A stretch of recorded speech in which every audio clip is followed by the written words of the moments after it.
ऐसा नहीं है कि स्ट्रेटोस्फेयर में ही ओजोन होती है, ट्रोपोस्फेयर में भी ओजोन होती है, लेकिन वो ओजोन हमारे किसी काम की नहीं है, उल्टा नुकसान ही पहुंचाती है। अगर ऑक्सीजन की डेफिशिएंसी हो जाएगी बॉडी के अंदर तो उस केस में क्या हो सकता है, हेडेक हो सकता है, कार्डियोवास्कुलर डिजीजेस हो सकती है, नर्वसनेस आ सकती है। तो ये वाला इलेक्ट्रॉन तो कार्बन का है, ये इलेक्ट्रॉन क्लोरीन का है। तो जब आप इसका होमोलिटिकल क्लीवेज कराओगे, लाइट इससे टकराएगी तो कार्बन रेडिकल और क्लोरीन रेडिकल बनेगा। ग्रीन हाउस गैसेस होती है methane, water vapour, nitrous oxide, CFC मतलब क्लोरोफ्लोरोकार्बन, ओजोन और CO2। नमस्कार बच्चों, स्वागत है आपका आज के लेक्चर में। आज का लेक्चर अपन ने एनवायरमेंटल केमिस्ट्री का माइंड मैप लेक्चर रखा है। मेरा नाम है योगेश जैन। आज हम लोग बात करेंगे एनवायरमेंटल केमिस्ट्री में कहां कहां से सीधे क्वेश्चंस बनने की संभावना होती है। एकदम कड़क कड़क बात करेंगे, माइंड मैप लेक्चर है, फालतू का टाइम वेस्ट नहीं करेंगे, समय बहुत कम है, माल बहुत ज्यादा है। ये chapter mainly JEE mains point of view से इंपॉर्टेंट होता है, जेईई एडवांस में इतना कोई रोल नहीं होता है इसका। और इसमें से जनरली स्टेटमेंट वाइज क्वेश्चन आते हैं, स्टेटमेंट 1, स्टेटमेंट 2, असर्शन रीजन वाले क्वेश्चन आ जाते हैं, या फिर which of the following statement is correct या इनकरेक्ट, उस टाइप के क्वेश्चंस इसमें से जनरली देखने को मिले हैं। बात समझ गए आप लोग? स्टार्ट करते हैं दोस्त एनवायरमेंटल केमिस्ट्री के बारे में। तो एनवायरमेंटल केमिस्ट्री भी एक साइंस की ब्रांच है, जैसे organic chemistry, inorganic chemistry, physical chemistry है, वैसे ही एनवायरमेंटल केमिस्ट्री भी एक साइंस की ब्रांच है, जिसमें हम एनवायरमेंट में हो रहे केमिकल फिनोमिना के बारे में डिस्कशन करते हैं। क्या क्या पोल्यूशन हो रहे हैं, कौन कौन पोल्यूटेंट्स होते हैं, वो सारी बातें करते हैं। देख लेते हैं ना एक बार।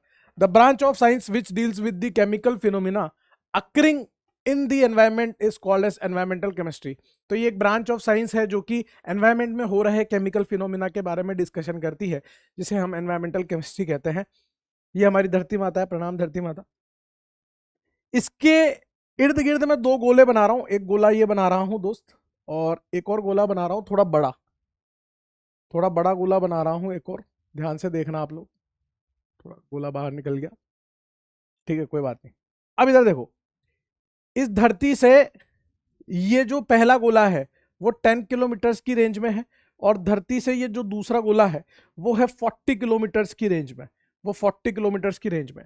ये धरती से 10 किलोमीटर की रेंज में जो गोला बनाया है, इसके अंदर है ट्रोपोस्फेयर। आपने सुना होगा ट्रोपोस्फेयर, स्ट्रेटोस्फेयर, मीजोस्फेयर, आइनोस्फेयर, ये सब बातें आपने सुन रखी है, छठी, सातवीं, आठवीं में आ जाती है, 6, 7, 8 में आ जाती है। लेकिन 10 किलोमीटर की रेंज में ट्रोपोस्फेयर है, और ये 40 किलोमीटर, ये जो रीजन है ये आपका स्ट्रेटोस्फेयर वाला रीजन है। ये रीजन कौन सा है? ये तो आपका स्ट्रेटोस्फेयर है, स्ट्रेटोस्फेयर है मेरे दोस्त। और ये वाला रीजन आपका कौन सा है? ये है आपका ट्रोपोस्फेयर।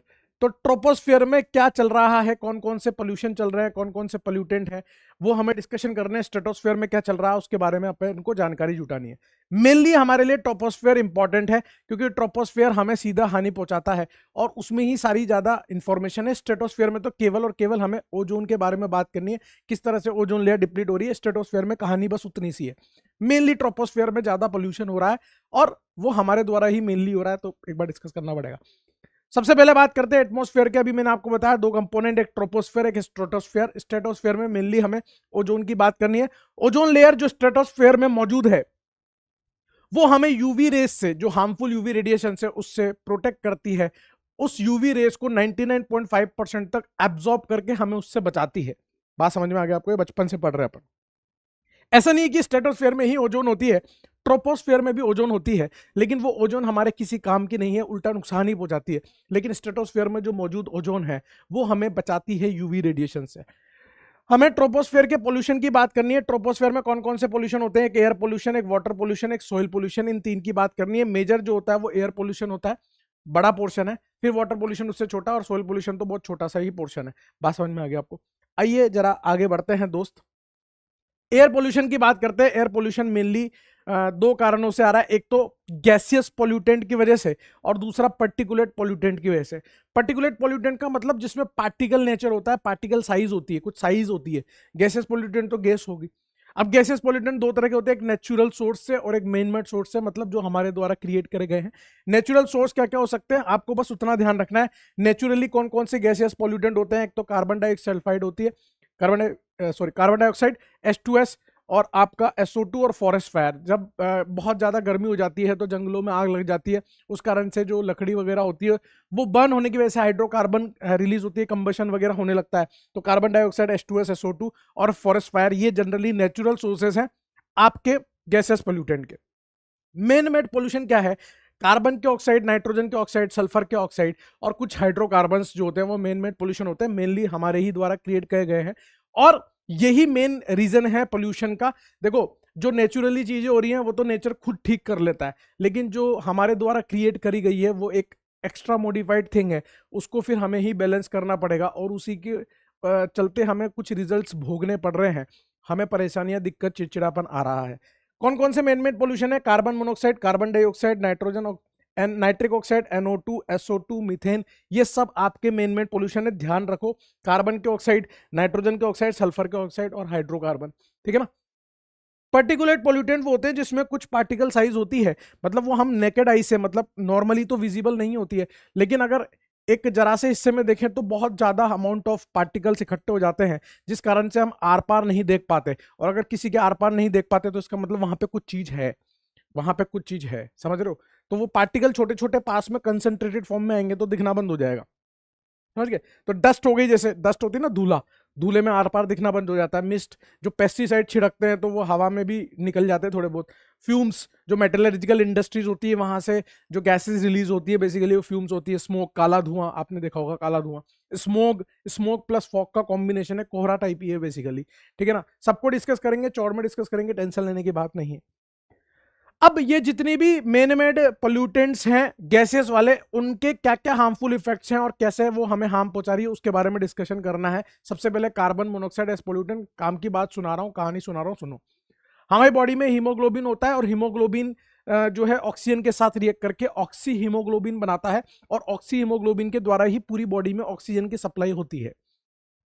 लेकिन अगर कार्बन मोनोऑक्साइड की मात्रा ज्यादा हो जाएगी तो कार्बन मोनोऑक्साइड उस हीमोग्लोबिन से रिएक्ट करने लगेगा और कार्बोक्सी हीमोग्लोबिन बना लेगा, जो कि 300 गुना, 300 टाइम्स ज्यादा मजबूत कॉम्प्लेक्स है ऑक्सी हीमोग्लोबिन से। अगर ये कार्बोक्सी हीमोग्लोबिन 3 से 4% से ज्यादा हो जाता है तो उस केस में बॉडी के अंदर ऑक्सी हीमोग्लोबिन की क्वांटिटी कम हो जाती है और ऑक्सीजन की सप्लाई थोड़ी कम हो जाएगी, तो फिर उससे फिर हमें हार्मफुल इफेक्ट होने लगेंगे। यही पूरा कच्चा चट्टा इसमें लिखा हुआ है, आप चाहो तो पढ़ लेना। एक और इंपॉर्टेंट बात, कार्बन मोनोऑक्साइड बनती कैसे है? जब अपन फ्यूल का कंबशन होता है, पार्शियल कंबशन, कंप्लीट नहीं, पार्शियल कंबशन। पार्शियल कंबशन करोगे तो C+½ आपको क्या देगा? Carbon monoxide. कंप्लीट कंबशन पे तो CO2 बनता है। आपको विश्वास नहीं हो रहा होगा, यही सब लिखा हुआ है। It is mainly release by automobile exhaust due to incomplete combustion of carbon, मतलब कंप्लीट कंबशन नहीं हो रहा है तो आपका carbon monoxide. It binds to haemoglobin to form carboxyhemoglobin, which is about 300 times more stable than the oxygen hemoglobin complex in blood. If the concentration of carboxyhemoglobin reaches 3 to 4%, then oxygen carrying capacity is greatly reduced. और oxygen carrying capacity reduce हो जाएगी तो फिर दिक्कतें चालू हो जाएंगी। वो दिक्कतें क्या हैं वो भी हमें देखनी है। जितने पॉइंट लिखे हैं सब काम के हैं, कुछ भी स्टेटमेंट में बन के आ सकते हैं, इसलिए ईमानदारी से सुनते रहो। ईमानदारी से मैं बोल रहा हूँ, आपका काम है सिर्फ सुनने का, ठीक है ना। तो पहली बात तो वही 300 टाइम्स ज्यादा इजीली देन O2 बन जाती है, वही सारी बात लिखी हुई है। पॉइजनस होती है, वो सारी बात अपन ने कर ली, उसको हटाओ। पहला पॉइंट अपन पढ़ चुके हैं। दूसरे पॉइंट पे आते हैं। अगर ऑक्सीजन की डेफिशिएंसी हो जाएगी बॉडी के अंदर तो उस केस में क्या हो सकता है? हेडेक हो सकता है, कार्डियोवास्कुलर डिजीजेस हो सकती है, नर्वसनेस आ सकती है।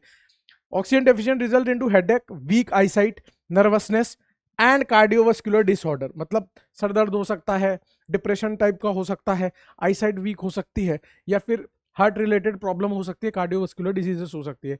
मान लो कोई प्रेग्नेंट वुमेन है, अगर उनको स्मोकिंग की हैबिट है तो स्मोकिंग की हैबिट की वजह से क्या हो सकता है? कार्बन मोनोऑक्साइड की मात्रा ज्यादा हो जाएगी बॉडी के अंदर, और उस केस में जो चाइल्ड है उसको नुकसान हो सकता है। वो प्री मैच्योर उसका बर्थ हो सकता है, तो वो कमजोर पैदा होगा, आगे तक उसको दिक्कत होगी। हो सकता है कि वो जब पैदा हो तो कुछ ना कुछ डिफॉर्मेशन के साथ पैदा हो सकता है, हाथ या पैर में कोई डिफॉर्मेशन हो जाए, है ना, आई साइट में कोई डिफॉर्मेशन हो जाए। हो सकता है कि चाइल्ड हो ही ना, हो सकता है कि चाइल्ड हो ही ना, ये प्रॉब्लम्स हो सकती है। तो in pregnant women who have the habit of smoking, the increased carbon monoxide level in blood may induce premature birth, spontaneous abortions and deformed babies। ये प्रॉब्लम्स हो सकती है। क्या हम इस कार्बन मोनोऑक्साइड की मात्रा को कम कर सकते हैं? हाँ, ये कार्बन मोनोऑक्साइड जो है, ये बैक्टीरिया, मतलब जो माइक्रो ऑर्गेनिजम्स मौजूद हैं, बैक्टीरिया, वो इस कार्बन मोनोऑक्साइड को CO2 में बदल देते हैं ऑक्सीडाइज करके। तो मेनली यहां से जो क्वेश्चन बनता है वो क्या बनता है? Sink of CO। Carbon monoxide को कौन सिंक करता है? तो सीधे सीधे the microorganism bacteria act as sink for CO. कौन सिंक फॉर सीओ के लिए रेस्पॉन्सिबल है? माइक्रो ऑर्गेनिज्म, बैक्टीरिया रेस्पॉन्सिबल है, सीओ को CO2 में बदल देता है। वही पूरी कहानी लिखी हुई है, मैं काम काम की बात बोल रहा हूं। नेक्स्ट है आपका हाइड्रोकार्बन। कार्बन के ऑक्साइड, नाइट्रोजन के ऑक्साइड, सल्फर के ऑक्साइड और मीथेन, याद है ना? तो अब हाइड्रोकार्बन की बात कर रहे हैं। हाइड्रोकार्बन हम बचपन से पढ़ते आ रहे हैं, मतलब बचपन से तो नहीं, जब से हाइड्रोकार्बन सुना है कि वो कार्सियोजेनिक नेचर के होते हैं और मेनली वो प्लांट्स को हार्म पहुंचाते हैं।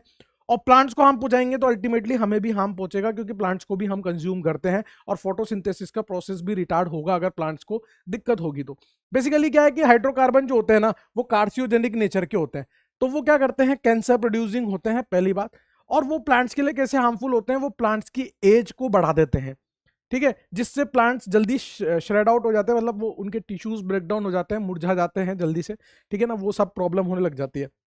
They harm plants by causing aging, breakdown of tissues and shedding of leaves, flowers and twigs, ठीक है ना, जल्दी से पेड़ पौधे जो हैं वो मुरझा जाएंगे। अब ये दो तरीके से हाइड्रोकार्बन प्रोड्यूस हो सकता है, या तो नेचुरली या मैन मेड तरीके से। नेचुरली कैसे हो रहा है? जो भी मतलब नेचुरल सोर्सेज हैं हाइड्रोकार्बन के, उसको बैक्टीरिया क्या करे? डिकम्पोज कर दे। जैसे फॉर्मल्डिहाइड है, उसको बैक्टीरिया अगर डिकम्पोज करेगा तो वहां से मीथेन बन रही है, जो कि हाइड्रोकार्बन है। बात समझ रहे हो आप? मीथेन बन रही है, नेचुरल प्रोसेस है एक, ठीक है ना, जो कि कंट्रोलेबल है। फिर भी एक है मैन मेड सोर्स, जो कंट्रोलेबल नहीं है। वो कैसे होता है? जैसे कोई बर्निंग ऑफ स्टेशनरी फ्यूल, जैसे हम कोई व्हीकल चला रहे हैं, पेट्रोल डीजल बर्न हो रहा है या केरोसिन बर्न हो रहा है, तो उस केस में जो स्टेशनरी फ्यूल बर्न हो रहा है उससे भी हाइड्रोकार्बन प्रोड्यूस हो रहे हैं। या evaporation of organic solvents, organic solvents में कार्बन और हाइड्रोजन होते हैं मेनली, तो उसको बर्न करने से या उसके इवेपोरेशन से भी आपके हाइड्रोकार्बन जनरेट हो रहे हैं। दीज आर द कारण ऑफ हाइड्रोकार्बन प्रोडक्शन। बात समझ गए? नेक्स्ट है सल्फर के कंपाउंड्स। सल्फर के कंपाउंड्स एनिमल्स और प्लांट्स दोनों के लिए ही हानिकारक है, mainly sulphur dioxide. Sulphur dioxide जो है वो सबसे मेन कारण है, मतलब सबसे मेन पोल्यूटेंट है गैसियस पोल्यूटेंट में, ठीक है। लिखा हुआ भी है, produce by burning of fossil fuel. The most common species sulphur dioxide is a gas that is poisonous to both animals and plants. Animals और प्लांट्स दोनों के लिए है सल्फर डाइऑक्साइड पॉइजनस होती है। हालांकि SO3 भी होता है, लेकिन SO2 ज्यादा पॉइजनस नेचर की होती है, सल्फर डाइऑक्साइड ज्यादा पॉइजनस नेचर की होती है। अब इसके क्या क्या हार्मफुल इफेक्ट्स है सल्फर कंपाउंड के, मेरे साथ साथ रीड करते चलो। केवल रीड करने से ही काम हो जाएगा, मेरी बात मानो, केवल कहानी की तरह सुनते चलो और कुछ नहीं करना, आपको दिमागी कुछ नहीं लगाना। Even a low concentration of sulphur dioxide causes respiratory diseases, example asthma, bronchitis, emphysema in human beings. मतलब लो क्वांटिटी में भी सल्फर डाइऑक्साइड होगा तो हमें सांस लेने में अस्थमा वाली प्रॉब्लम हो सकती है, ब्रोंकाइटिस मतलब लंग्स से रिलेटेड प्रॉब्लम हो सकती है ह्यूमन बींग्स के अंदर। ये तो हुई एनिमल्स की बात। Causes irritation to the eyes resulting in tears and redness, ये आपने और मैंने दोनों ने फील किया है, कभी कभी हमारी आंखें लाल हो जाती हैं, आंसू आने लगते हैं। बेसिकली वो सल्फर डाइऑक्साइड जहां पे ज्यादा मौजूद होगा वहां पे ऐसी चीजें होने लग जाती है।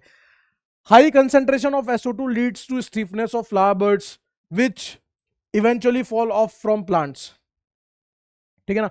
जो आपके पेड़ पौधे होते हैं वो पत्तियां टूटने लग जाती है, फ्लावर्स टूटने लग जाते हैं जहां पे SO2 की मात्रा ज्यादा हो जाती है। अब ये जो SO2 है ये एनवायरनमेंट में मौजूद ऑक्सीजन के साथ रिएक्ट करके SO3 में बदल जाती है। ये प्रोसेस बहुत स्लो है, लेकिन कोई पर्टिकुलर मैटर प्रेजेंट होगा, जैसे ओजोन हो गई, H2O2 हो गई, तो ये कैटलिस्ट की तरह बिहेव करते हैं। ये सब लिखा हुआ है, वो आप रीड कर लेना, मैं काम की बात बोल रहा हूँ। ओजोन हो गया, H2O2 हो गया, वो SO2 को SO3 में बदलने के लिए मजबूर कर रहा है, जल्दी से उसको कंप्लीट कर रहा है, उस प्रोसेस को कैटलाइज कर रहा है, रिएक्शन को फास्ट कर रहा है। एक तरीका तो क्या है, नेचुरली SO2 ऑक्सीजन के साथ रिएक्ट करके SO3 गैस बना ले। दूसरा तरीका क्या है कि आपको ओजोन मिल जाए या H2O2 मिल जाए जो कैटलिस्ट की तरह काम करे, SO2 को SO3 में बदलने का काम करे। तो ओजोन कैसे कर रही है? ओजोन क्या करेगी? ओजोन जो ट्रोपोस्फेयर में मौजूद है, जो हमारे किसी काम की नहीं है, O2 और नेसेट ऑक्सीजन में कन्वर्ट हो जाएगी। ये नेसेट ऑक्सीजन SO2 से कंबाइन होकर SO3 बना लेगा। या आपको H2O2 दिया है तो H2O2 किस में तब्दील हो जाएगा? H2O और नेसेट ऑक्सीजन में। ये नेसेट ऑक्सीजन SO2 के साथ मिलके SO3 बनाएगा। वो SO3 इस पानी के साथ मिलके SO3 एक हो गया, इस ऑक्सीजन को लेगी SO4, H2 होगा H2SO4, तो कन्वर्ट हो जाएगी H2SO4 में। और ये H2SO4 हमारे एनवायरमेंट में ही रहेगा। और जब पानी होगा, जब बरसात होगी, तो वो बरसात नहीं होगी, वो H2SO4 वाली बरसात होगी, मतलब एसिड रेन होगी। बात समझ गए आप किस तरह से SO2 हानिकारक है अगर वो कैटलाइज्ड हो जाए, SO3 में तब्दील हो जाए। मेरे हिसाब से बात समझ में आ गई होगी कि क्या कहानी है, कौन कौन से हार्मफुल इफेक्ट्स है। एक बार सुनने से ही ध्यान में रखना है, बस एक बार सुनने से ही। नेक्स्ट है नाइट्रोजन के कंपाउंड। जैसे सल्फर के कंपाउंड्स के हानिकारक इफेक्ट्स थे, सल्फर के डाइऑक्साइड ट्राइऑक्साइड हार्मफुल थे, कार्बन के ऑक्साइड हार्मफुल था, वैसे ही NO2 और NO3 भी, NO भी हार्मफुल होते हैं, NO NO2 NO3 सभी हार्मफुल होते हैं बेसिकली। N2O5 नहीं होता, लेकिन NO NO2 NO3 तो होते हैं। बेसिकली क्या है कि नाइट्रोजन गैस जो है वो किसी के साथ रिएक्ट नहीं करती है ना। तो एनवायरनमेंट में जो नाइट्रोजन और ऑक्सीजन गैस मौजूद है हाई एल्टीट्यूड पे, जो बहुत ऊंचाई पे है, जब लाइटनिंग होती है, जब बिजली चमकती है, तो वहां से फोटोन रिलीज होते हैं या बहुत ज्यादा हीट हो जाती है, तो हाई टेम्परेचर की वजह से ये नाइट्रोजन और ऑक्सीजन कितने पे, लगभग 1483 केल्विन पे, 1483 केल्विन पे ये नाइट्रिक ऑक्साइड में कन्वर्ट हो जाती है। ये जो NO गैस बनी है, ये एनवायरनमेंट में प्रोड्यूस ऑक्सीजन के साथ रिएक्ट करके NO2 में तब्दील हो जाती है। फिर NO2 अगले ओजोन के साथ रिएक्ट करके फिर नाइट्रिक ऑक्साइड में से चलता रहता है, प्रोसीजर चलता रहता है। खैर उससे हमें मतलब नहीं है, ठीक है ना। Rate of production of NO2 is faster when nitric oxide reacts with ozone in the stratosphere. अब ये स्ट्रेटोस्फेयर की कहानी अभी नहीं बता रहा, थोड़ी देर बाद बताऊंगा। यहां से स्ट्रेटोस्फेयर की भी बात लगनी चालू होगी। फिलहाल अपन ट्रोपोस्फेयर की बात कर रहे हैं, स्ट्रेटोस्फेयर को अलग से डील करेंगे, टेंशन नोट। कैसे NO बना, NO2 बना, वो क्लियर होना चाहिए कि एनवायरनमेंट में प्रोड्यूस नाइट्रोजन और ऑक्सीजन जो हाई एल्टीट्यूड पे है, लगभग 1483 केल्विन पे, या तो इतना टेम्परेचर हो या कोई बिजली वगैरह चमके, लाइटनिंग हो, तो उसकी मदद से रिएक्ट करके NO गैस बनाए, NO एनवायरनमेंट में प्रोड्यूस ऑक्सीजन के साथ NO2 बना ले। वही पूरा का पूरा लिखा हुआ है, पढ़ने की आवश्यकता नहीं है। अब क्या क्या हार्मफुल इफेक्ट्स है ये नाइट्रोजन कंपाउंड्स के, ये जो NO और NO2 बना उसके लिए बता रहा हूं। The irritant red haze in the traffic and congested places is due to oxides of nitrogen. आपने जनरली पता नहीं ऑब्जर्व किया हो नहीं किया हो, जहां बहुत ज्यादा ट्रैफिक होता है और ट्रैफिक लाइट्स के वहां पे बहुत ज्यादा ट्रैफिक जाम हो जाता है, तो वहां पे रेड रेड सा एनवायरनमेंट क्रिएट हो जाता है ड्यू टू नाइट्रोजन के ऑक्साइड्स, रेड हेज हो जाता है वहां पे।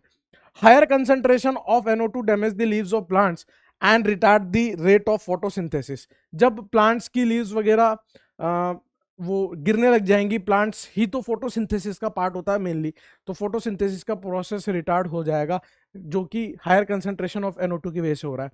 Nitrogen dioxide is a lung irritant that can lead to an accurate respiratory disease in children. Children में क्या, हम भी बच्चे ही हैं, हम कौन से बड़े हो गए, हम सभी बच्चे हैं, अंदर से तो बच्चे ही हैं। तो चिल्ड्रन के अंदर मेनली रेस्पिरेटरी डिजीज कर देता है, अगर नाइट्रोजन के ऑक्साइड्स ज्यादा अमाउंट में बन जाएंगे तो रेस्पिरेटरी डिजीजेस हो सकती है। It is toxic to living tissue also. It is also harmful to various textile fibers and metals. ना सिर्फ एनिमल्स को भी नुकसान पहुंचा रहा है, प्लांट्स को भी नुकसान पहुंचा रहा है, बच्चों को भी नुकसान पहुंचा रहा है, टेक्सटाइल और मेटल इंडस्ट्रीज को भी नुकसान पहुंचा रहा है NO और NO2। बात समझ गए। ये कहानी लेकिन ट्रोपोस्फेयर की थी, मैं फिर से बोल रहा हूं। नेक्स्ट है कार्बन डाइऑक्साइड। हमने क्या क्या देख लिया, कार्बन मोनोऑक्साइड देख लिया, सल्फर के ऑक्साइड देख लिए, नाइट्रोजन के ऑक्साइड देख लिए, हाइड्रोकार्बन देख लिया, अब कार्बन डाइऑक्साइड। कार्बन डाइऑक्साइड वैसे तो होना चाहिए एनवायरनमेंट में, क्योंकि फोटोसिंथेसिस का प्रोसेस करने के लिए कार्बन डाइऑक्साइड की रिक्वायरमेंट है, लेकिन अगर एक सर्टेन अमाउंट, मतलब 0.03% तक तो चलेगा, लेकिन उससे ज्यादा अमाउंट में कार्बन डाइऑक्साइड अगर एनवायरनमेंट का 0.03% से ज्यादा बन जाए तो उस केस में दर्द आ जाएगा, दिक्कत आ जाएगी। क्यों? क्योंकि कार्बन डाइऑक्साइड एक ग्रीन हाउस गैस है, और ग्रीन हाउस गैस अगर बढ़ेगी तो वो सन से रिलीज होने वाली यूवी रेडिएशंस को ट्रैप कर लेती है, जिससे कि हमारे ट्रोपोस्फियर पे एब्जॉर्प्शन बढ़ जाएगा हीट का, हीट बढ़ जाएगी, ग्लोबल वार्मिंग हो जाएगी, ग्लेशियर्स पिघल जाएंगे, हम बह जाएंगे, हमें तैरना भी नहीं आता, हम मर जाएंगे, हम मरना नहीं चाहते। आइए, normally it forms about 0.03% by volume of the atmosphere. मैंने बोला था एटमॉस्फेयर का 0.03% होता है। If the amount of carbon dioxide crosses the delicate proportion of 0.03%, the natural greenhouse balance may get disturbed. Carbon dioxide is the major contributor to global warming.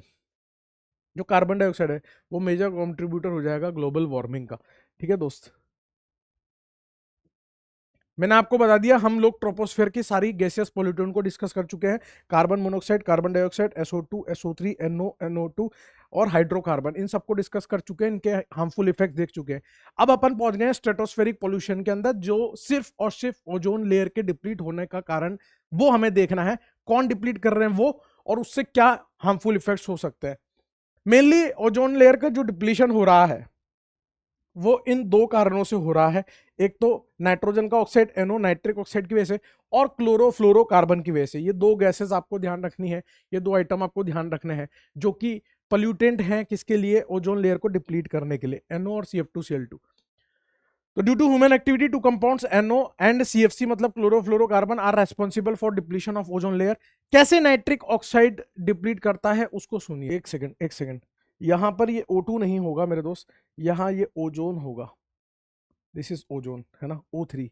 अब सुनो दोबारा, जो स्ट्रेटोस्फीयर में नाइट्रिक ऑक्साइड ओजोन के साथ, ये ozone basically इसको आप ऐसे मान सकते हो O2 plus Knesset oxygen, O2 plus Knesset oxygen, ठीक है। तो ये नाइट्रिक ऑक्साइड इस ओजोन की नेसेट ऑक्सीजन के साथ मिलकर NO2 बनाएगा और O2 बना लेगा। और क्या बना लेगा? O2। वो O2 स्ट्रेटोस्फीयर में किसी काम की नहीं है दोस्त, वो किसी काम की नहीं है। वहां O2 कितनी ही बना लो, हमारे किसी काम की नहीं है, वहां से इकट्ठी करके हम ट्रोपोस्फीयर में नहीं ला सकते। ट्रोपोस्फीयर की O2 काम की है, स्ट्रेटोस्फीयर की काम की नहीं है। तो वहां ओजोन का मॉलिक्यूल खा गया नाइट्रिक ऑक्साइड और क्या बना लिया? NO2, और O2 बनाया जो किसी काम की नहीं है।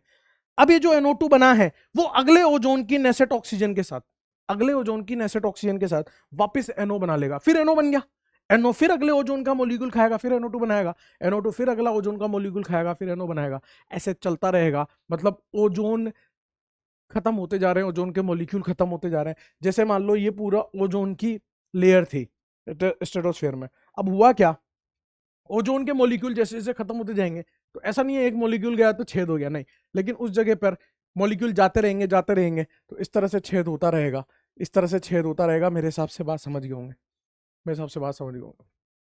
सेम काम क्लोरोफ्लोरोकार्बन का है, और क्लोरोफ्लोरोकार्बन के लिए तो हम बहुत ही ज्यादा रेस्पॉन्सिबल है, हालांकि NO2 NO भी हम ही छोड़ रहे हैं व्हीकल्स के थ्रू, लेकिन क्लोरोफ्लोरोकार्बन जैसे हम हमारे सुकून के लिए रेफ्रिजरेटर AC वगैरह यूज करते हैं, उससे क्लोरोफ्लोरोकार्बन गैस जनरेट होती है। क्लोरोफ्लोरोकार्बन का मतलब कार्बन और फ्लोरीन और क्लोरीन, बस, और कुछ भी नहीं होना चाहिए। ये जो क्लोरोफ्लोरोकार्बन है ये H न्यू मतलब लाइट की प्रेजेंस में रेडिकल्स जनरेट करती है, जैसे CF2Cl डॉट और Cl डॉट। कैसे करती है देखो आप, जैसे आपने CF2Cl और यहाँ पे ऐसे Cl लिख दिया, होमोलिटिकल क्लीवेज होगा, यहां पर ये वाला बॉन्ड टूटेगा और यहाँ ये क्लोरीन के पास और ये क्लोरीन के पास, मतलब क्लोरीन के पास तो नहीं, एक्चुअल में इसको थोड़ा सा और तरीके से लिखता हूं मैं, है ना, इसको ऐसे लिख देता हूं, C यहाँ Cl, F2 और यहाँ पे Cl। तो ये वाला इलेक्ट्रॉन तो कार्बन का है, ये इलेक्ट्रॉन क्लोरीन का है। तो जब आप इसका होमोलिटिकल क्लीवेज कराओगे, लाइट इससे टकराएगी तो कार्बन रेडिकल और क्लोरीन रेडिकल बनेगा। और आपने हाइड्रोकार्बन में सुना होगा radicals are highly unstable in nature, तबाही मचाने वाली स्पीशी होती है। एक बार रेडिकल बन गया चेन से नहीं बैठेगा, आगे रेडिकल्स ही बनाते जाएगा, चेन रिएक्शन स्टार्ट कर देगा। तो CF2Cl डॉट और Cl डॉट बना लिया। इसी तरह से अगर CFCl3 होता है, ये तो क्लोरोफ्लोरोकार्बन, ये भी क्लोरोफ्लोरोकार्बन का दूसरा प्रकार है, तो ये Cl डॉट और CFCl2 डॉट बनाता। एक बार ये Cl डॉट जनरेट हो गया तो ये Cl डॉट क्या करेगा, स्ट्रेटोस्फीयर में मौजूद ओजोन के साथ ClO डॉट और O2 बनाएगा, जो वहां किसी काम की नहीं है O2। ये ClO डॉट क्या करेगा, अगले ओजोन की वाट लगाएगा उसके नेसेट ऑक्सीजन के साथ, Cl डॉट और O2 बनाएगा जो किसी काम की नहीं है वहां पे, फिर Cl डॉट बन गया, फिर Cl डॉट अगले ओजोन की वाट लगाएगा, फिर ClO डॉट बनेगा, फिर वो अगले ओजोन की वाट लगाएगा, फिर Cl डॉट बनेगा। ऐसे चेन रिएक्शन चलती रहेगी, ओजोन के मॉलिक्यूल बर्बाद होते रहेंगे, ओजोन O2 में बदलता रहेगा जो स्ट्रेटोस्फीयर में किसी काम का नहीं है। एक मॉलिक्यूल CF2Cl2 का, एक क्लोरोफ्लोरोकार्बन 1000 मॉलिक्यूल ओजोन के खराब करता है। 1 molecule of chlorofluorocarbon destroy 1000 ozone molecules. मेरे हिसाब से बात समझ में आ रही होगी, एक ने 1000 को किया, एक घर से अगर एक भी गई होगी, इतने सारे घरों में ऐसे चल रहे हैं, क्या होगा हमारा, सोच के देखो, बहुत दर्द है जीवन में। अब डिप्लीशन, ओजोन लेयर के डिप्लीशन से क्या हार्मफुल इफेक्ट्स हो रहे हैं वो देख लेते हैं। Due to depletion of ozone layer UV radiation fall on the earth. UV radiation जो हार्मफुल रेडिएशन है वो अर्थ पे फॉल हो रही है, उसके कारण से क्या होगा, UV radiation damage the corneal lens of the eye, जो हमारे आई का लेंस है, आई का कॉर्निया है, वो डैमेज कर देती है। UV radiation affect the plant protein so reduce the chlorophyll, plant के क्लोरोफिल को डैमेज कर देती है, तो फिर वही फोटोसिंथेसिस वगैरह पे इफेक्ट आएगा, उसका प्रोटीन, जब यूवी रेडिएशन पड़ेगा तो उसके प्रोटीन का नेचर चेंज होगा, तो फिर दिक्कत हो जाएगी। UV radiation upset the heat balance of the earth. जो यूवी रेडिएशन आ रही है बेसिकली वो एक फॉर्म ऑफ हीट ही है, तो हमारे ट्रोपोस्फियर में मौजूद जो गैसेज हैं उस हीट को ट्रैप कर लेगी और मतलब बहुत सारी हीट जनरेट हो जाएगी, ग्लोबल वार्मिंग हो जाएगी, ग्लेशियर्स पिघल जाएंगे, बह जाएंगे सब। वही कहानी है वापस। ठीक है, नेक्स्ट बात करते हैं एसिड रेन की। एक होती है नॉर्मल रेन। नॉर्मल रेन का पीएच जो होता है वो आपका 5.6 होता है। जहां मैं आपको दिखाऊं वहां पे ऑब्जर्व करो, फालतू जगह देखना ही चाहिए। नॉर्मल रेन का पीएच जो होता है वो 5.6 होता है।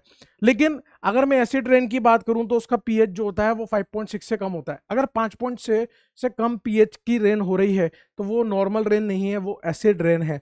और मेनली एसिड रेन का कारण क्या है? एसिड रेन H2SO4 या HNO3 के साथ मिक्स होके होती है। पानी बरस रहा है, H2SO4 मार्केट में है, HNO3 मार्केट में है, तो वो पानी नॉर्मल पानी नहीं, एसिडिक पानी होगा, एसिड रेन होगी। ये कहानी है नॉर्मल और एसिड रेन की। और वो HNO3 H2SO4 कैसे बन रहा होगा? अपन सीधे बात करते हैं, कड़क बात करते हैं, इधर उधर की बात ही नहीं करनी। सीधे यहां पे आ जाओ दोस्त। ये आपकी इंडस्ट्रीज हैं, ये आपका व्हीकल्स हैं, ये आपकी मोटरसाइकिल्स हैं, ये सब क्या कर रही हैं? हार्मफुल गैसेस छोड़ रही हैं। जैसे आपका नाइट्रोजन के ऑक्साइड हो गए, जैसे आपके सल्फर के ऑक्साइड्स हो गए। नाइट्रोजन के ऑक्साइड और सल्फर के ऑक्साइड जो है, ये सल्फर डाइऑक्साइड और नाइट्रोजन डाइऑक्साइड एमिट कर रही है दोस्त, है ना। जैसे सल्फर डाइऑक्साइड हो गई तो फिर वो एनवायरमेंट में मौजूद ओजोन के साथ, ट्रोपोस्फेयर में, तो वो SO2 SO3 में तब्दील हो जाएगी। थोड़ा लाल कलर से लिख देता हूं, दिखाई देगा आपको। SO2 SO3 में तब्दील होगी, SO3 पानी के साथ मिक्स होकर H2SO4 बन जाएगा। और नाइट्रोजन डाइऑक्साइड जो है वो NO2 भी हो सकते हैं, NO3 भी हो सकते हैं। NO2 और NO3 दोनों मिलके N2O5 बनाएंगे। N2O5 पानी के साथ रिएक्ट करके HNO3 बना देगा, 2 मोल HNO3 बना देगा। ठीक है ना। NO2 NO3 दोनों ही कैसे हैं? आपके हार्मफुल गैसेस हैं, गैसेस पोल्यूटेंट हैं। और N2O5 गैसेस पोल्यूटेंट नहीं है, ध्यान रखना। मैं आपको इंफॉर्मेशन दे रहा हूं, जितनी इंफॉर्मेशन दे सकता हूं यार छोटी सी वीडियो में उतनी देने की कोशिश कर रहा हूं। NO2 NO3 both are pollutant but N2O5 is not a pollutant. वो इन दोनों के मिक्सचर से बना है। लेकिन N2O5 पानी के साथ मिलके HNO3 बना लेगा और फिर वो HNO3 पानी के साथ मिलके एसिडिक रेन करेगा। SO3 प्लस H2O जो है वो H2SO4 बना लेगा, वो पानी के साथ मिलके H2SO4 के साथ एसिडिक रेन करेगा। और फिर जब ये बरसात होगी एसिडिक वाली, तो वो वेजिटेशन को, जहां पे अपनी खेती हो रही है उसको बर्बाद करेगी, जो पेड़ पौधे हैं उनको बर्बाद करेगी, उन पे भी होगी, तो उनके भी न्यूट्रिएंट्स वगैरह को, उनके क्लोरोफिल को भी डैमेज करेगी। उसके अलावा जो आपका फॉग आ रहा होगा कहीं पे, वो अब फॉग नहीं होगा, वो एसिडिक फॉग होगा। रेन हो रही है, एसिडिक रेन होगी। जहां स्नो है, जहां बर्फ है, वो नॉर्मल बर्फ नहीं, वहां एसिडिक स्नो हो जाएगी। जो एक्वेटिक लाइफ है वो भी डेंजर में आ जाएगी, क्योंकि एक नॉर्मल पीएच तक तो फिश वगैरह या जो आपके मिमल्स इसमें मौजूद हैं पानी में, वो सर्वाइव कर सकते हैं। लेकिन एक सर्टेन अमाउंट ऑफ पीएच के बाद वो भी सर्वाइव नहीं कर सकते, वो भी डेंजर में आ जाएगी। तो इतने सारे लोगों को दर्द, दिक्कत, पीड़ा, परेशानी, चिड़चिड़ापन होने लगेगा जब यहाँ से फैक्ट्रीज में से ये सब निकलने लगेगा। हालांकि हम फैक्ट्रीज को बंद नहीं कर सकते, क्योंकि वो हमें एम्प्लॉयमेंट देती है, विकास के लिए भी जरूरी है। लेकिन हम इसे कंट्रोल जरूर कर सकते हैं, हम इसे कंट्रोल जरूर कर सकते हैं, वो आगे की बात है। अब इसके क्या क्या हार्मफुल इफेक्ट्स हैं एसिड रेन के, वो देख लेते हैं। ध्यान से देखना, ये 4 पॉइंट्स हैं, 1 2 3 और ये 4, ये 4 पॉइंट्स हैं। It causes respiratory alignments in human beings and animals. एक तो रेस्पिरेटरी प्रॉब्लम्स होने लगती है। आप जब कभी लैब में गए होंगे तो H2SO4 आपने देखा होगा, कॉन्सेंट्रेटेड H2SO4, उसके पास जाना तो नहीं चाहिए, लेकिन वहां से जो एक गैसेस निकलती है तो इनहेल करने पर बहुत ज्यादा रेस्पिरेटरी प्रॉब्लम होने लगती है। It corrodes water pipe, so heavy metal like iron, lead, copper are mixed with water which have toxic effect. जो पाइप होता है पानी का हमारे घर में, जिससे पानी आता है, तो वो आयरन, लेड, कॉपर, उसमें इस तरह के मेटल्स होते हैं। एक्चुअल में ये जो एसिड रेन है वो उसको कोरोड करने लग जाती है, तो वो मेटल्स भी उसके साथ साथ आने लगते हैं, उस पानी में मिक्स हो जाते हैं, फिर हमारे घर में हम ड्रिंकिंग वाटर में उसको कंज्यूम करते हैं। They are carcinogenic in nature. The acid rain increases the acidity of the lake which is harmful to aquatic ecosystem. बता दिया मैंने, एसिड रेन पीएच बढ़ा देगी, एक्वेटिक सिस्टम को प्रॉब्लम होने लगेगी। It is also harmful for agriculture, trees, plants as it dissolves and washes away the nutrients needed for their growth and also damage buildings. Buildings को भी damage कर देगी, plants, पौधे, ट्रीज, इनको भी डैमेज कर देगी, उनके न्यूट्रिएंट्स में गड़बड़ होने लगेगी, है ना, तो उनके साथ भी प्रॉब्लम होने लगेगी एसिड रेन से। ये आपका ताजमहल है, मतलब बहुत खूबसूरत चीज है, लेकिन अभी थोड़ी हालात इतनी खराब भी नहीं है जैसे पानी में इसका दिख रहा है ना। इतनी खराब भी नहीं है, लेकिन हाँ पीला पीलापन इसमें आया हुआ है। वो पीलापन बेसिकली क्यों आया, क्योंकि ये कैल्शियम कार्बोनेट मतलब मार्बल से मिलकर बना है। जब एसिड रेन होती है तो इस तरह की रिएक्शंस होने लगती है। कैल्शियम कार्बोनेट और H2SO4 मिलके कैल्शियम सल्फेट पानी और CO2 बनाता है। ये कैल्शियम सल्फेट जो है वो येलोइश नेचर का होता है, वो प्रिसिपिटेट होने लग गया है उस मार्बल के ऊपर। इसलिए इंडस्ट्रीज को थोड़ा सा एक प्रोविजन दे दिया गया है, थोड़ा दूर कर दिया गया है इस ताजमहल से, ताकि हम देखो उसको हटा तो सकते नहीं है, ना तो इंडस्ट्रीज को हटा सकते हैं ना ताजमहल को, तो हमने थोड़ा सा दूर कर दिया ताकि चीजें सही रहे, ताकि चीजें सही रहे, है ना, कंट्रोल किया है बेसिकली। नेक्स्ट है एसिड रेन, समझ में आएगी। नॉर्मल रेन का पीएच 5.6, उससे कम तो एसिडिक रेन। और किसकी वजह से होती है, SO2 SO3 NO2 NO3 पानी के साथ मिक्स होकर HNO3 H2SO4, these are the components for acid rain. परेशानी सबको है, एक्वेटिक एक्वेटिक सबको परेशानी है, ये इंपॉर्टेंट पॉइंट था एसिड रेन का, कंपाइल कर दिया। Greenhouse effect, greenhouse gases क्या होती है, वहां से क्वेश्चन बन जाता है, ध्यान से सुनना। ग्रीन हाउस गैसेस होती है methane, water vapour, nitrous oxide, CFC मतलब क्लोरोफ्लोरोकार्बन, ओजोन और CO2। इसमें सल्फर के ऑक्साइड नहीं है। सल्फर के ऑक्साइड ग्रीन हाउस गैसेस में नहीं होते, कार्बन के होते हैं, नाइट्रोजन के होते हैं, क्लोरोफ्लोरोकार्बन होती है, मीथेन होती है, वाटर वेपर होती है, लेकिन सल्फर के ऑक्साइड ग्रीन हाउस गैसेस में नहीं है, ध्यान रखना, इंपॉर्टेंट बात है। अब मैं ये जो लिखा है कोई मतलब नहीं है, सीधे काम की बात करते हैं। फिर से एक बार धरती माता को प्रणाम करते हैं और यहां पर एक गोला खींच लेते हैं, और ये गोला कुछ नहीं है, ट्रोपोस्फियर है। इस ट्रोपोस्फियर के अंदर अभी अपन देख चुके हैं कौन कौन से गैसियस पॉल्यूटेंट होते हैं, तो अब आपको पता है कि इसके अंदर वो कार्बन के oxide, chlorofluorocarbon, ozone वोजोन, methane, water vapour सब है, वो सब इसके अंदर मौजूद है, कार्बन डाइऑक्साइड इस ट्रोपोस्फियर के अंदर। अब ये हमारे हैं सूर्य देवता, ये हमारे सूर्य देवता हैं, और सूर्य देवता अपनी गर्मी यहां से यूवी, यहां से रेडिएशंस के फॉर्म में भेज रहे हैं, यहां से रेडिएशंस के फॉर्म में सूर्य देवता प्रहार बरसा रहे हैं गुस्से में, है ना, एकदम यूवी, एकदम रेडिएशंस आ रही है, हीट रेडिएशंस यहां से आ रही है। ये जो रेडिएशंस आ रही हैं, ये जो ट्रोपोस्फियर में गैसेस मौजूद हैं, इस रेडिएशन को is a form of energy, ये रेडिएशंस को एब्जॉर्ब करती है, एडी नहीं, AB, एब्जॉर्ब, एब्जॉर्ब कर लेती है, दोबारा रिफ्लेक्ट नहीं करती है, अंदर सहन कर लेती है, ठीक है ना। तो इनके अंदर वो रेडिएशन एब्जॉर्ब हो गई, तो एब्जॉर्ब हो गई तो हीट बढ़ेगी।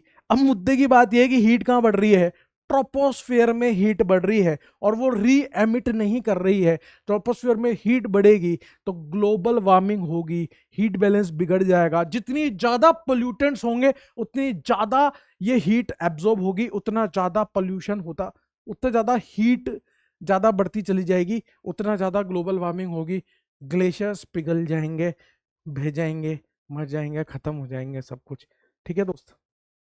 ये है ग्रीन हाउस इफेक्ट, मेरे हिसाब से समझ में आ गई होगी। तो पोल्यूटेंट कम से कम रहेंगे तो हीट कम से कम एब्जॉर्ब होगी, और फिर वो सारी कहानी बढ़िया चलती रहेगी। ये तो थी गैसियस पॉल्यूटेंट की कहानी, कौन कौन से गैसियस पॉल्यूटेंट होते हैं, कैसे कैसे हार्मफुल इफेक्ट्स करते हैं। अब बात है पर्टिकुलेंट पॉल्यूटेंट, दो तरह के होते हैं, एक वायबल, एक नॉन वायबल। वायबल जिनका साइज कोई फिक्स नहीं है, नॉन वायबल जिनका कुछ साइज फिक्स है, पार्टिकल नेचर के होते हैं, डायमीटर फिक्स होता है। वायबल में कौन से आते हैं, बैक्टीरिया, फंजाई, मोल्ड्स, ये सब आपके वायबल पर्टिकुलेट पॉल्यूटेंट्स हैं। ये सब आपने ऑब्जर्व भी किए होंगे, फंगाई वगैरह तो ब्रेड वगैरह पे देखी होगी आपने, लग जाती है जब गीला गीला हो जाता है, या पानी में नदी नादे, नदी वगैरह में अपने एल्गे वगैरह देखी होगी ग्रीन ग्रीन कलर की। नॉन वायबल कौन से होते हैं, मिस्ट होते हैं, फ्यूम्स होती है, डस्ट होती है, स्मोक होती है, ये सब आपकी नॉन वायबल है, ठीक है ना। जैसे मिस्ट तो क्या है, पेस्टिसाइड छिड़क रहा है, मान लो फार्मर जो होते हैं वो पेस्टिसाइड्स को छिड़क रहे हैं तो सारी क्रॉप पे थोड़ी ना जा रही है, कुछ इधर उधर भी फैल जाती है, तो वो फैल जाती है, तो वो क्या है, मिस्ट, वो नॉन वायबल पर्टिकुलेट पॉल्यूटेंट है। स्मोक, धुआं निकल रहा है काले रंग का, वो फ्यूम्स, मेटलर्जिकल इंडस्ट्रीज से जो आपका धुआं गैसेस निकल रही हैं वो। डस्ट, जो क्रशर इंडस्ट्रीज होती है जहां स्टोन्स को चूरा किया जाता है तो वहां से धूला निकलता है, वो सब पार्टिकल नेचर के होते हैं। अगर आपने कभी ऑब्जर्व किया हो कहीं डस्ट हो रही होगी तो आप वहां से निकल रहे होंगे, आपकी नाकों में वो डस्ट घुस जाती है, अंदर फेफड़ों तक चली जाती है। अगर पर्टिकुलेट पॉल्यूटेंट 5 माइक्रोन से ऊपर की साइज का है तो आपके नेसाल पैसेज में फंस जाते हैं, मतलब नाकों में फंस जाते हैं। अगर 10 माइक्रोन, ये सब एनसीईआरटी का डाटा है, मैं अपनी मर्जी से कुछ नहीं बोल रहा, 10 माइक्रोन की साइज का है तो वो सीधे लंग्स में एंटर हो जाएगी, और लंग्स में एंटर हो जाएगी, लंग्स भर जाएगा, सांस लेने में तकलीफ आएगी, हम दिक्कत हो जाएगी, मतलब समझ रहे हो ना। आगे बढ़ते हैं। एक पर्टिकुलर पॉल्यूटेंट है स्मोक, ये सबसे ज्यादा इंपॉर्टेंट है। स्मोक बेसिकली स्मोक प्लस फोक से मिलके बना होता है, दो चीज का कॉम्बिनेशन होता है स्मोक और फोक का। यहां से सबसे ज्यादा क्वेश्चन पूछे गए हैं, प्लीज इसको फोकस होकर सुने।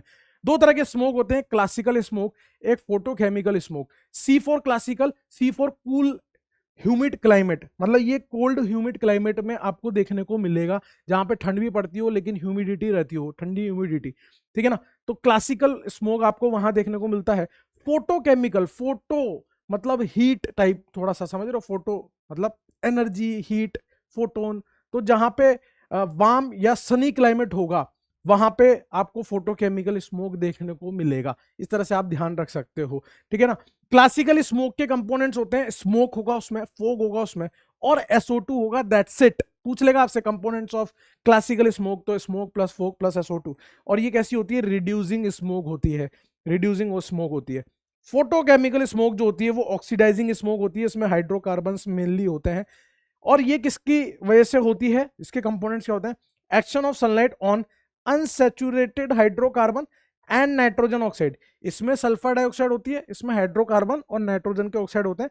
मेनली फोटोकेमिकल स्मोक के कंपोनेंट्स पूछ लेता है तो उसमें होते हैं ozone, nitric oxide, formaldehyde, acrolein, PAN. Acrolein मतलब ये दिख रहा है आपको, दिस इज एक्रोलीन, है ना, अक्राइलो नाइट्राइल, सॉरी अक्राइल अल्डिहाइड, अक्राइल अल्डिहाइड। ये क्या है, अक्राइल अल्डिहाइड है, 3 कार्बन है, प्रोपेन अल्डिहाइड बोल, प्रोप टू इन अल बोल लो, प्रोप टू इन अल बोल लो, ठीक है ना। ये आपका एक्रोलीन है। पेन क्या है, पर ऑक्सी एसिटाइल नाइट्रेट, ये है आपका OO, ये है आपका परऑक्सी, ये आपका एसिटाइल ग्रुप है, दो के लिए एसिड बोलते हैं एसिटाइल, तो परऑक्सी एसिटाइल और नाइट्रेट, इसको परऑक्सी एसिटाइल नाइट्रेट पेन बोल दिया। ये सब फोटोकेमिकल स्मोक के कंपोनेंट्स हैं, वो क्लासिकल स्मोक के कंपोनेंट्स हैं, वो रिड्यूसिंग है, ये ऑक्सीडाइजिंग है ना, ऐसे ध्यान रखना है। फिर मेनली फोटोकेमिकल स्मोक के बारे में ही क्वेश्चंस ज्यादा पूछे जाते हैं, तो उसी के रिलेटेड पॉइंट्स है। पहला पॉइंट है, दूसरा पॉइंट है, तीसरा पॉइंट है, और ये चौथा पॉइंट है। तो पढ़ लेते हैं, एक बार रीड कर लेते हैं। The common components of photo smog are ozone, nitric oxide, acrolein, formaldehyde and peroxy acetyl nitrate. ध्यान रखना है आपको, ओजोन है, नाइट्रोजन का ऑक्साइड है, फॉर्मल्डिहाइड है, पेन है, एक्रोलीन है। फिर photochemical smog causes serious health problems, serious health problems कर सकता है। Both ozone and PAN act as powerful eye irritants, eye irritants की तरह होते हैं ओजोन और परऑक्सी एसिटाइल नाइट्रेट दोनों ही। और ozone and nitric oxide irritate the nose and throat, and their high concentration causes headache, chest pain, dryness of throat, cough and difficulty in breathing. Photochemical smoke leads to cracking of rubber, extensive damage to plant life. It also causes corrosion of metals, stone, building materials, rubber and painted surface. हमारे शरीर में देखो सब problem कर रहा है, headache कर रहा है, चेस्ट पेन कर रहा है, थ्रोट में ड्राइनेस कर रहा है, कफ कर रहा है, प्लांट्स में भी डैमेज कर रहा है, लीव्स वगैरह को, रबर को क्रैक कर रहा है ना, मेटल्स, स्टोन्स और बिल्डिंग्स में भी दिक्कत कर रहा है। फोटोकेमिकल स्मोक सभी जगह पर प्रॉब्लम्स कर रहा है। ये कोई भी पॉइंट उठ के आ सकता है, रीड कर रहा था बस। अब क्या हम कंट्रोल कर सकते हैं फोटोकेमिकल स्मोक को? हाँ, हम कंट्रोल कर सकते हैं। अगर हम फोटोकेमिकल को कंट्रोल करना चाहते हैं तो हम प्राइमरी सोर्स को ही अगर कंट्रोल कर लें तो सेकेंडरी सोर्स बन ही नहीं पाएगा। प्राइमरी सोर्स क्या है? If we control the primary precursors of photochemical smoke such as NO2 and hydrocarbon, the secondary precursors such as ozone and PAN, the photochemical smoke will automatically will be reduce. कहने का मतलब क्या है कि अगर अपन NO2 और hydrocarbon को पहले ही कंट्रोल कर ले, हाइड्रोकार्बन मैंने आपको बताया था कैसे कैसे जनरेट हो रहा है, मेन मेड और नेचुरली। NO2 कैसे हो रहा है? वही इंडस्ट्रीज से निकल रहा है, व्हीकल से निकल रहा है, NO2 और NO3 में कन्वर्ट हो रहा है या NO में कन्वर्ट हो रहा है। अगर आप वहीं पे उसको कंट्रोल कर लेते हो तो फिर आगे की चीजें हो ही नहीं पाएगी, मतलब वो ओजोन पेन वगैरह की बात तक पहुंच ही नहीं पाएंगे, तो फोटोकेमिकल स्मोक पिक्चर में ही नहीं आ पाएगा। पहला तरीका। आजकल क्या हो रहे हैं, आजकल कैटालिटिक कन्वर्टर्स यूज हो रहे हैं, जैसे जो चिमनीज होती है इंडस्ट्रीज की उसमें कन्वर्टर्स लगा देते हैं जो पहले से ही इस तरह के ऑक्साइड्स को या हाइड्रोकार्बन को कंबशन कर देती है, कार्बन डाइऑक्साइड वगैरह में कन्वर्ट कर देती है, जिससे प्राइमरी प्रिकर्सर्स डैमेज हो जाए, वहीं पे प्रोड्यूस ही ना हो पाए। आपने देखा होगा ऑटोमोबाइल्स में भी आजकल फिल्टर्स यूज होने लगे हैं, वहीं पे कंबशन हो जाता है तो ये सब प्रोड्यूस ही नहीं हो पाते, तो आगे का काम बच जाता है। ये इसमें लिखा हुआ है ना सेकंड पॉइंट में, ये पूछा गया था है ना, स्टेटमेंट ये पूछा गया था, इसी साल के सवाल में पूछा गया था। और कुछ पेड़ ऐसे होते हैं, कुछ पौधे ऐसे होते हैं जो भी मतलब जो NO2 वगैरह होती है, नाइट्रोजन ऑक्साइड, उसको कंट्रोल कर लेते हैं बेसिकली। कौन कौन से होते हैं? Pinus, juniperus, quercus, pyrus and vitis. ये नाइट्रोजन ऑक्साइड को मेटाबोलाइज कर लेते हैं, जिस कारण से NO2 ज्यादा नहीं बनेगी, तो फिर वो सब होगा नहीं, ठीक है ना। ये आपका पूरा का पूरा क्या था? Air pollution. अब वाटर पोल्यूशन की बात करते हैं, सीधे बात करेंगे कि कौन कौन से वाटर पोल्यूशन के पोल्यूटेंट है और उसके सोर्स क्या क्या है, सीधे, ठीक है। माइक्रो ऑर्गेनिज्म पोल्यूटेंट है, वो कहाँ से आ रहे हैं? हमारे डोमेस्टिक सीवेज से, मतलब जो बैक्टीरिया, फंगाई, मोल्ड्स है वो हमारे घर के सीवरेज से आ रहे हैं, डोमेस्टिक सीवेज से आ रहे हैं। ऑर्गेनिक वेस्टेज, अगेन वही वाली बात है जो आपने देखा होगा, वेजिटेबल्स वगैरह होते हैं या फिर एनिमल की डेड बॉडी होती है, वो सब ऑर्गेनिक वेस्टेज होते हैं, वो भी हमारे डोमेस्टिक सीवेज से आते हैं, एनिमल के एक्सक्रीटा से आते हैं, वेस्ट से आते हैं। डिकेइंग एनिमल्स एंड प्लांट्स, जो पेड़ पत्ते गिर जाते हैं वो भी ऑर्गेनिक वेस्ट ही है, या वेजिटेबल्स जो सड़ जाते हैं वो अपन फेंक देते हैं, वो भी ऑर्गेनिक वेस्ट है। Discharge from food processing factories, food processing factories जो होती है वो भी सड़े हुए वेजिटेबल्स को फेंक देती है, या फिर काम का मटेरियल निकाल के और बाकी का माल मसाला फेंक देती है, वो सब ऑर्गेनिक वेस्ट है। प्लांट के न्यूट्रिएंट्स, जो केमिकल फर्टिलाइजर इंडस्ट्रीज होती है वो प्लांट न्यूट्रिएंट पोल्यूटेंट क्रिएट करती है। टॉक्सिक हैवी मेटल्स, ये पोल्यूटेंट कहाँ से आ रहे हैं? ऑब्वियसली बात है, इंडस्ट्रीज और केमिकल फैक्ट्रीज से ही टॉक्सिक हैवी मेटल्स जैसे आयरन, लेड वगैरह ये सब निकल रहे हैं।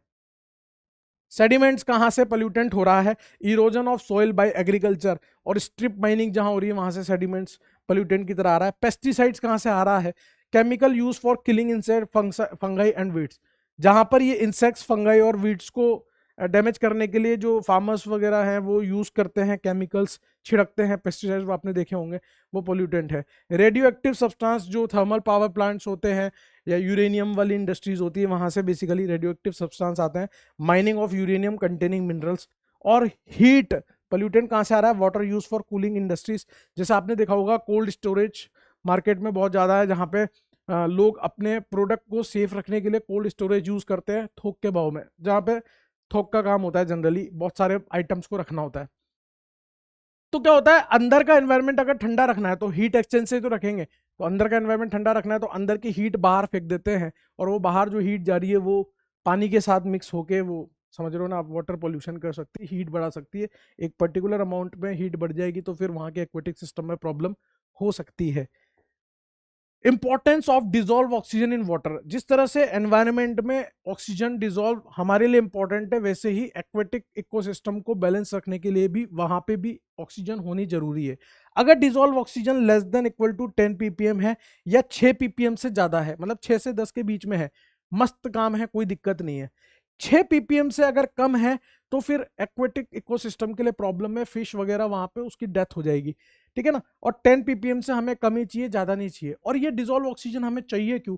जो माइक्रो ऑर्गेनिज्म बैक्टीरिया है, तो जो ऑर्गेनिक वेस्टेज आ जाते हैं वाटर के अंदर, उनको बेसिकली उनको डिग्रेड करने के लिए ऑक्सीजन की रिक्वायरमेंट होती है, उस पोल्यूशन को डिग्रेड करने के लिए इस ऑक्सीजन की रिक्वायरमेंट होती है ना। तो ये ग्रोथ ऑफ फिश इनिबिट हो जाएगी अगर 6 ppm से कम हुई, तो यहाँ पे लिखा हुआ है। और एनवायरमेंट में जो अपने को चाहिए वो 2 लाख ppm तक चाहिए, लेकिन अपने को कोल्ड वाटर में 10 ppm, मतलब वाटर के अंदर 10 ppm तक ही चाहिए। ये वैल्यूज ध्यान रखो आप बस। एक होता है biochemical oxygen demand, BOD. BOD is basically what? BOD जो होता है, आपका जो वाटर है उसमें पोल्यूशन कितना है उस पर डिपेंड करता है। वो जो पोल्यूशन है, ऑर्गेनिक वेस्टेज है, उसको डिकम्पोज करने के लिए बैक्टीरिया को सर्टेन अमाउंट ऑफ ऑक्सीजन की जरूरत पड़ती है। अगर क्लीन वाटर है, मतलब पोल्यूशन नहीं है, तो फिर क्लीन वाटर में बायोकेमिकल ऑक्सीजन डिमांड 5 ppm से कम की है। मतलब जो डिमांड है, एक तो खुद की ऑक्सीजन डिजोल्व वो अलग है, और डिमांड कितनी है? 5 ppm से कम है। अगर बहुत ज्यादा पोल्यूटेड वाटर है तो ऑब्वियसली बात है, बैक्टीरिया को उस ऑर्गेनिक वेस्ट को डिकम्पोज करने के लिए ऑक्सीजन की रिक्वायरमेंट ज्यादा होगी, तो उस केस में 17 ppm से ज्यादा हमें रिक्वायरमेंट होती है बायोकेमिकल ऑक्सीजन डिमांड की। ये दो वैल्यूज इंपॉर्टेंट है, इसको ध्यान रखें। BOD less than 5 ppm clean water, highly polluted water के लिए बीओडी जो है वो 17 ppm से ज्यादा होगा। मेरे हिसाब से बात समझ में आ गई होगी। फिर कुछ इंटरनेशनल स्टैंडर्ड्स हैं ड्रिंकिंग वाटर के लिए कि कितनी कितने मात्रा में क्या होना चाहिए, वो वाली बात बता रहा हूं। सबसे पहले फ्लोराइड की बात करते हैं। फ्लोराइड, ये वैल्यूज आप एक छोटे से पेपर पे लिख लेना, इतना सा एक पेपर लेना, उस पेपर पे वैल्यूज लिख लेना, बस वही आपके काम की है। जब एंड में एग्जाम देने जाओ तो उसको रिवाइज कर लेना उन वैल्यूज को। काम की बात करते हैं, बहुत सारी लिखा पड़ी है, आप वो खुद पढ़ लेना, इतना भी लाड नहीं है। फ्लोराइड अगर less than equal to 1 ppm होना चाहिए, फ्लोराइड की मात्रा पानी में कितनी होनी चाहिए, 1 ppm से कम होनी चाहिए। अगर 2 ppm से ज्यादा है तो ब्राउन मॉटलिंग ऑफ टीथ हो जाएगी, मतलब पीलापन आ जाता है दांतों के अंदर। और अगर 10 ppm से ज्यादा है तो वो हमारी हड्डियों को कमजोर कर देती है, बोन्स को डिके करना चालू कर देती है, टूथ को डिके करना चालू कर देती है। बेसिकली राजस्थान के कुछ इलाकों में फ्लोराइड की मात्रा ज्यादा होती है, तो वहां पर ये प्रॉब्लम्स देखी गई है। कितनी होनी चाहिए, less than equal to 1 ppm।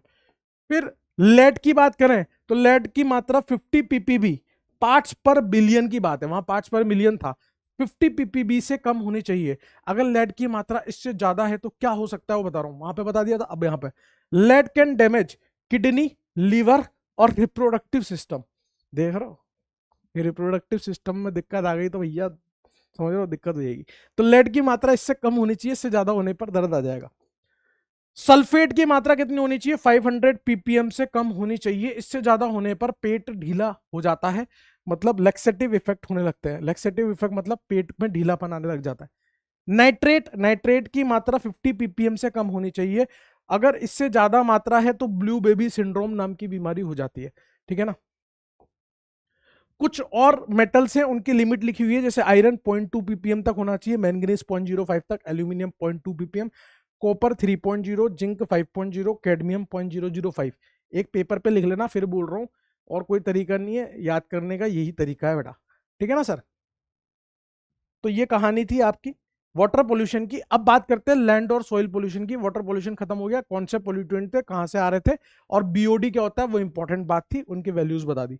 Land और सॉइल पोल्यूशन, पहले के जमाने में पेस्टिसाइड यूज होता था, मतलब वर्ल्ड वॉर से पहले, वर्ल्ड वॉर 2 से पहले निकोटीन यूज होता था, फिर वो बैन हो गया, है ना, जो सिगरेट्स वगैरह में आता है ना निकोटीन, वो यूज होता था। फिर डीडीटी यूज होने लगा वर्ल्ड वॉर 2 के टाइम पे, डाइक्लोरो डाइफिनाइल ट्राइक्लोरोइथेन, फिर वो भी बैन हो गया। कुछ ऑर्गेनिक टॉक्सिन होते हैं जैसे एल्ड्रीन, डिल्ड्रीन, जो वाटर इंसॉल्युबल होते हैं, नॉन बायोडिग्रेडेबल होते हैं, मतलब अपनी संतान की संतान की संतान भी उसको आज भी देख सकती है। बायोडिग्रेडेबल जो समय के साथ डिकम्पोज हो जाए, नॉन बायोडिग्रेडेबल जो समय के साथ डिकम्पोज नहीं होते, ये ऑर्गेनिक टॉक्सिन है। हर्बिसाइड, पहले के टाइम पे पेस्टिसाइड यूज होते थे, बैन हो गए, फिर उसके बाद ह्यूमंस जो हैं, हम जो हैं हर्बिसाइड यूज करने लगे, ये पेस्टिसाइड से कम हार्मफुल है। सोडियम क्लोरेट, सोडियम आर्सेनेट, सीधे पूछेगा हर्बिसाइड्स क्या होते हैं, तो सोडियम क्लोरेट, सोडियम आर्सेनेट, ये हर्बिसाइड्स होते हैं। और industrial solid waste, industrial solid waste कौन कौन से हैं, एक बायोडिग्रेडेबल, एक नॉन बायोडिग्रेडेबल। बायोडिग्रेडेबल जो टाइम के साथ, समय के साथ डिकम्पोज हो जाते हैं, नॉन बायोडिग्रेडेबल जो समय के साथ डिकम्पोज नहीं होते। Biodegradable cotton mills, paper mills या टेक्सटाइल इंडस्ट्रीज से मिलते हैं। नॉन बायोडिग्रेडेबल जो है वो chemical industries, pharmaceutical industries, thermal power plant, melting of slag, है ना, या मतलब इस तरह की फैक्ट्री जहां ब्लास्ट फर्नेस, मेटलर्जिकल इंडस्ट्रीज जो होती हैं, तो thermal power plant, iron steel plant, blast furnace, steel melting slag, fertiliser, pharmaceutical, chemical, pesticide industry, इनसे हमें non biodegradable industrial solid waste मिलते हैं। बात समझ गए होंगे, ये लैंड और सॉइल पोल्यूशन मेनली करते हैं। अब देखो ये पूरा का पूरा एक इकोसिस्टम है, और अगर मैं बात करूं तो ये मॉलिक्यूलर लेवल पे कोई पोल्यूशन नहीं है। जैसे ही एक्वेटिक प्लांट पे जाऊंगा 10% पोल्यूशन इंक्रीज हो जाएगा, स्मॉल फिश तक जाऊंगा 10% और हो जाएगा, स्मॉल फिश से लार्ज फिश पे जाऊंगा 10% और हो जाएगा, लार्जर फिश पे जाऊंगा 10% और हो जाएगा, लार्जेस्ट फिश तक जाऊंगा 10% और फिर हम ह्यूमन बींग तक आते आते 10% और बढ़ जाएगा। मतलब ईच लेवल पे 10% इंक्रीमेंट हो रहा है पल्यूटेंट के अंदर। तो ये इकोसिस्टम की कहानी चल रही है, हर एक लेवल पे हम 10% पॉल्यूटेंट का इंक्रीमेंट देखने को मिल रहा है। क्या हम इन एनवायरमेंटल जो पोल्यूशन हो रहे हैं इनको कंट्रोल कर सकते हैं? बिल्कुल कर सकते हैं। आपने इस तरह के डब्बे देखे होंगे, गीला कचरा, सूखा कचरा, और अगर आप हॉस्पिटल्स में गए होंगे तो और भी कलर्स के आपने इस तरह के डब्बे देखे होंगे जिसमें सर्जिकल कचरा कहीं डालना है, जो इंजेक्शन वगैरह होते हैं वो कहीं और डालना है, गीला कचरा कहीं और डालना है, सूखा कहीं और डालना है। तो बहुत सारे कलर के डस्टबिन होते हैं जिससे हम कचरे को सेपरेट कर सकें, अलग अलग तरीके से रिसाइकल करके उनको वापस से यूज कर सकें। तो इनको कैसे मैनेज कर सकते हैं वेस्ट को, उनके तरीके, नाम सुनो सिर्फ, काम की बात। एनारोबिक डाइजेशन करके मतलब विदाउट ऑक्सीजन की प्रेजेंस में डाइजेस्ट करके हम उसको यूज कर सकते हैं। रिसाइकलिंग एक मेथड है, आपने सुना ही है, हमेशा से सुनते आ रहे हैं कि हम रिसाइकल करके हम वेस्ट को मैनेज कर सकते हैं। ग्रीन फ्यूल यूज करके हम पहले से ही ऐसा फ्यूल यूज करें जो एनवायरनमेंट के लिए कम हार्मफुल हो, तो वेस्ट को मैनेज कर सकते हैं। डंपिंग यार्ड्स बना के, जैसे आपने आजकल देखा होगा कि सुबह सुबह हमारे घर के बाहर गाड़ी की वो कचरे की गाड़ी आती है, गाड़ी वाला आया कचरा निकाल, तो वो क्या है, सारा कचरा ले जाती है, उसमें भी गीला और सूखा कचरा अलग अलग टाइप का होता है। वो एक यार्ड होता है, एक जगह बना देते हैं शहर के अंदर, वहीं पे जाके पूरा कचरा वो डाल देती है, फिर वहां से वो रिसाइकलिंग के लिए चला जाता है। और पहले क्या होता था, पहले यही सड़कों पे फेंक देते थे लोग, तो डंपिंग यार्ड बना के हम कंट्रोल कर सकते हैं। इनकिनरेशन करके, इंसिनरेशन या इनकिनरेशन जो भी प्रोनाउंसिएशन है वो देख लेना, मतलब जो ऑर्गेनिक वेस्ट है उसको CO2 और वाटर में, मतलब उसका कंबशन करके हम उस वेस्ट को मैनेज कर सकते हैं। ये तरीके है। फिर है green chemistry. Green chemistry is basically what, ये सब फालतू की बात है, ये आप पढ़ लेना, मैं काम की बात बता रहा हूँ। ग्रीन केमिस्ट्री का मतलब है पहले हम क्या यूज करते थे, उसके कुछ हार्मफुल इफेक्ट्स होते थे, अब हम कुछ और चीज यूज कर रहे हैं जिसके हार्मफुल इफेक्ट्स थोड़े कम है और जल्दी से वो चीज हो भी जाती है। जैसे पहले ड्राई क्लीन करने के लिए क्लोथ्स को, सुनते रहना ध्यान से, टेट्राक्लोरोइथीन का यूज होता था, जो कैसा होता था, कार्सिनोजेनिक होता था। हमने उसके रिप्लेसमेंट में लिक्विड CO2 का इस्तेमाल करना चालू कर दिया, जो कि ग्राउंड वाटर को भी कम कंज्यूम करता था, वो पानी भी ज्यादा यूज करता था और कार्सिनोजेनिक भी था। फिर हम लिक्विड CO2 यूज करने लग गए। अब आज के टाइम पे हम क्या यूज कर रहे हैं, हम H2O2 यूज कर रहे हैं, हाइड्रोजन पेरोक्साइड यूज कर रहे हैं, जो और कम पानी का इस्तेमाल कर रहा है और कम हार्मफुल है। ये है, ये इवोल्यूशन हुआ है हमारा।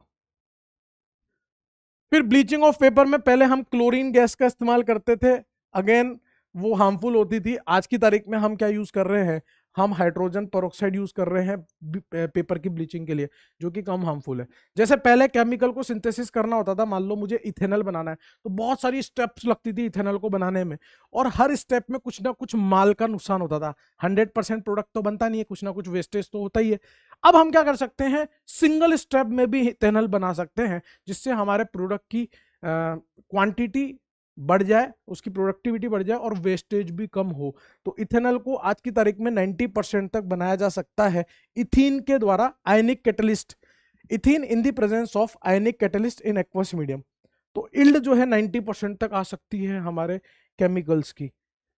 जैसे टर्बिड वाटर होता है जिसमें टर्बिडिटी बहुत ज्यादा है, तो पहले के जमाने में टर्बिड वाटर को कैसे क्लीन किया जाता था, जो इमली होती थी, इमली के अंदर जो कंचे निकलते थे जिससे अपन खेलते थे बचपन में, है ना, बीज होते थे, उससे क्लीन किया जाता था।